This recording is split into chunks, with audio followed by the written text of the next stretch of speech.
They always tell you power announces itself with noise, flashing lights, raised voices, but that's not how it really works sometimes. Power shows up quietly on a clean sidewalk behind you when you're just trying to breathe for a minute and you don't even realize your entire day is about to split into a before and an after.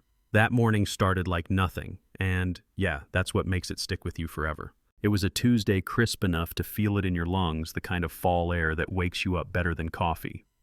I was walking my dog Barnaby, big gray schnauzer, perfectly trained leash loose, just enjoying the silence. No robe, no courtroom, no people asking me to decide the hardest moments of their lives. Just me and the sound of paws on concrete. You know what I mean, those rare moments where you finally feel like a human again instead of a role. The neighborhood was quiet, expensive quiet. Tree-lined streets, manicured lawns, houses that look like they belong in a brochure. I'd lived there for years, paid my taxes, went to meetings, waved at neighbors. But belonging isn't always about facts, it's about perception. And perception can change real fast depending on who's looking at you. I heard the engine before I saw it. A patrol SUV slowing down, then slowing again. I didn't think much of it at first. Why would I? I wasn't doing anything wrong. Barnaby was in a perfect heel leash, clip tag visible. Everything by the book. The cruiser pulled ahead of me and angled just enough that the bumper cut into the sidewalk, subtle but deliberate, like a shoulder check without touching you. The engine stayed running. Door opened, boots on pavement. "Morning," the officer said. Flat voice, not friendly, not openly hostile, just that tone people use when they expect compliance. I stopped immediately. "Sit," I told Barnaby. He sat, didn't even blink. I turned around and said, "Good morning, officer." He looked me up and down, then the dog, then the street behind me. "You live around here?" he asked. I said I do. And then I waited. That was it. No address, no explanation, just the answer. And that pause, that quiet, it did something to him. I could feel it. Most people rush to fill silence. They over-explain, try to prove they're harmless. I didn't. I've spent too many years watching how silence makes people uncomfortable. He shifted his weight. "We've had some break-ins lately," he said casually. I knew immediately it wasn't true. You get a sense for that after a while. Just checking folks who are out and about. Can I see some ID? There it was. The real reason. Not safety. Not crime. Curiosity mixed with suspicion. I took a breath, slow and steady. "Officer," I said, "I'm walking my dog on a public sidewalk. Unless you can articulate reasonable suspicion that I've committed, am committing, or am about to commit a crime, I'm not required to identify myself."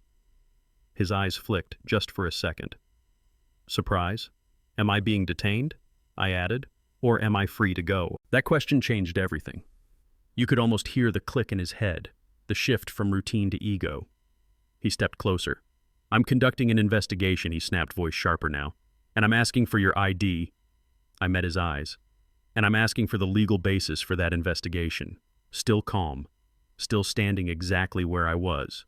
The air got heavier. You know that feeling when a room gets tense even though nothing's technically happening, yet that. He didn't like that I wasn't shrinking. He didn't like that I sounded like I knew what I was talking about. "It's about the dog," he said, grasping.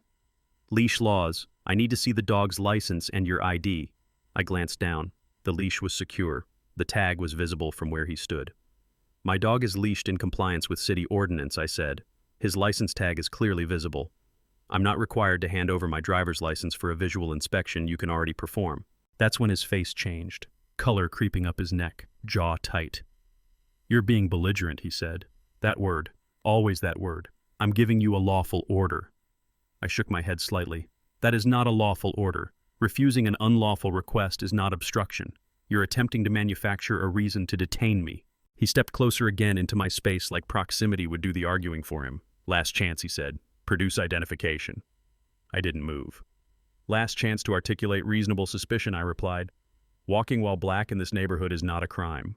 Yeah, I said it, out loud, clear as day. He snapped, "You're not free to go. You're being detained." "For what crime?" I asked immediately. "Obstruction, disorderly conduct," he said, building the charges backward right there on the sidewalk. And then I heard a door across the street open. A neighbor stepped out, phone already up, recording. That should have slowed everything down. It didn't. It made him feel watched, cornered. "Turn around." "Hands behind your back," he ordered. I held his gaze for a moment. I knew better than to argue physically. I also knew this moment mattered. "I am complying under duress," I said loudly, clearly for the camera, for the phone across the street. "I am not resisting. This detention is unlawful." I released Barnaby's leash. He stayed seated, whining softly. I turned slowly and brought my wrists together. The cuffs snapped shut hard, too tight, pain sharp and immediate. "You're hurting me," I said. "Should have thought about that," he muttered, pushing me toward the cruiser. That's when it stopped being about the law and became about punishment. The back seat was cold plastic. The door slammed. The world shrank to a cage and a reflection in the partition glass. The ride to the station took about 15 minutes. I didn't cry, I didn't argue. I counted times, statements, violations, Fourth Amendment, false arrest, excessive force. I've explained the right to remain silent to thousands of people. That day I used it. This fight wasn't happening in that car. It was going to happen later where facts matter more than badges. At booking, he announced the charges with a strange kind of pride. Resisting. Refused ID. Disorderly. The desk sergeant looked up and froze. His chair scraped back hard. "Do you know who this is?" he asked quietly. The officer shrugged. "Uncooperative female." The sergeant walked around the desk, eyes locked on me. "Judge," he said. "Your Honor." The room went dead silent. Phone stopped ringing. Someone dropped something. I nodded. "Good morning, Sergeant. It appears I've been arrested for walking my dog." His face drained of color. "Get the cuffs off her, now." The officer fumbled with the key, dropped it on the floor. "Yeah, that happened." When the cuffs came off, deep red marks circled my wrists. "I need photographs taken immediately," I said. "For the record." No one argued. Apologies started coming. Captains arrived. "You're free to go," someone said.